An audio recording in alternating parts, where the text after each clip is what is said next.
Hey guys, welcome back to another video, and in today's video we are going to be talking about what are the 7 things that you should not do in China. For a very long time, China was not a very open kind of country to the outside world, but it has changed in the past few years. But still, there are very few informations are available on internet. I have lived in China for almost a decade, so I have a very good insight about Chinese culture and how the system works over there. I think I can give you a good kind of insight about China so that whenever you go there, you won't have to face any problem. Let's start with some casual topics and then we can go on to the intense ones.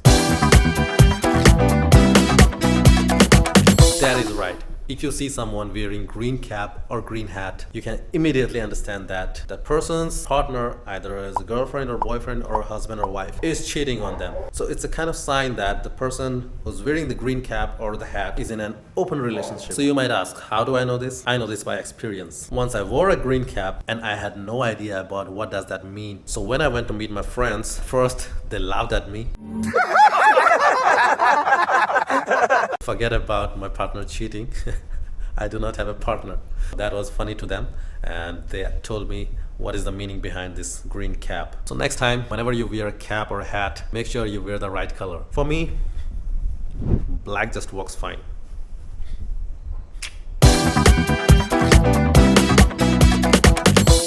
来，去点米吧，去点米。谢谢。你吃太少了。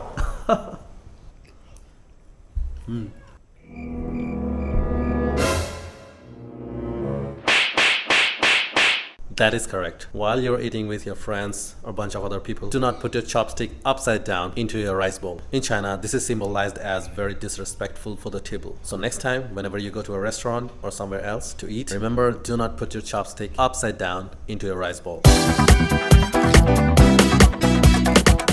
This would be one of the most important point for you guys. If you're living in China, either as a student or working whatever, you'll have to meet a lot of people every day, right? Whenever you will have conversation with those people, do not say anything that would make them lose their face or make them feel shame in front of others. This would make your relationship or your friendship just...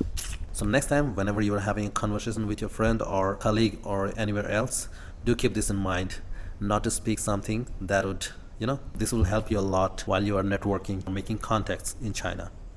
Now let's get into some intense points.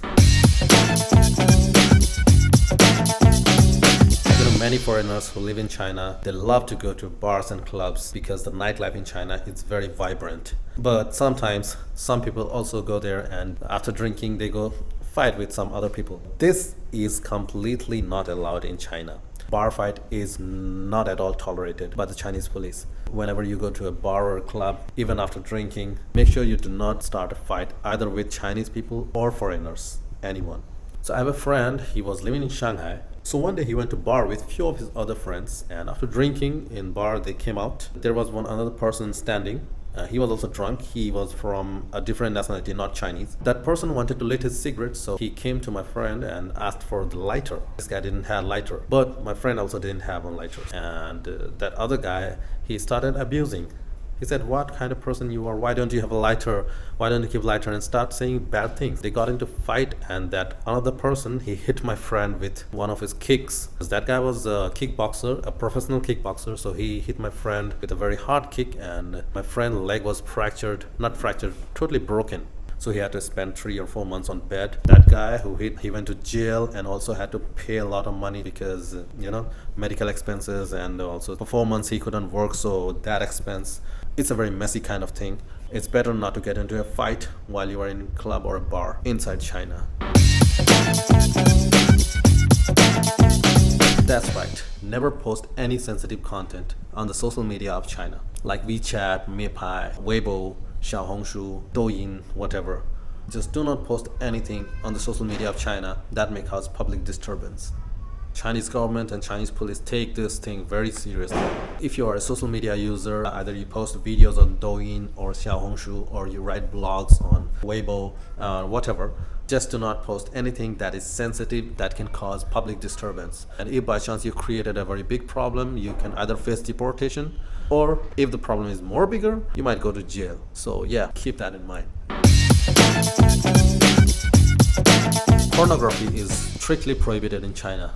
But still there are people who find different ways to do this kind of business. But if you're caught my friend, you're gonna have to pay a very hefty price, or you can also go to jail and serve a very long sentence. Many of the Western movies don't even make to China. If there are a lot of explicit content, either it will be completely cut off or the movie won't be released. This is how it works over there. I'd suggest not to get involved in these kind of things, and yeah, you'll be fine. That is correct. Unlike in the West, people like to keep it natural and all, but in China it works just completely opposite. Especially girls, if they're taking pictures, they would make sure they are using, it's called Mei Yan in Chinese. It means like if someone is watching, it should look beautiful to them. They use filters, and there are lots and lots of apps that provide hundreds and thousands of filters. This is one of the things I noticed while I was there. Whenever my friends used to take pictures, they would not use the normal camera of the phone. They would just directly open filter application and then take pictures. Do not post your friends' pictures which are not very good looking kind of picture. Just don't post them. If you want to post, either send them on WeChat and ask them first that I'm going to post it. Do you think this is good? If they say yeah, you can post it, then you're free to post, or just don't post it. Alright guys, so these are the 7 things you should not do in China, or at least if you're doing something, just keep it in mind and you won't mess up. So yeah, that's it for today's video, and I will see you in the next one. Till then, bye bye and peace out.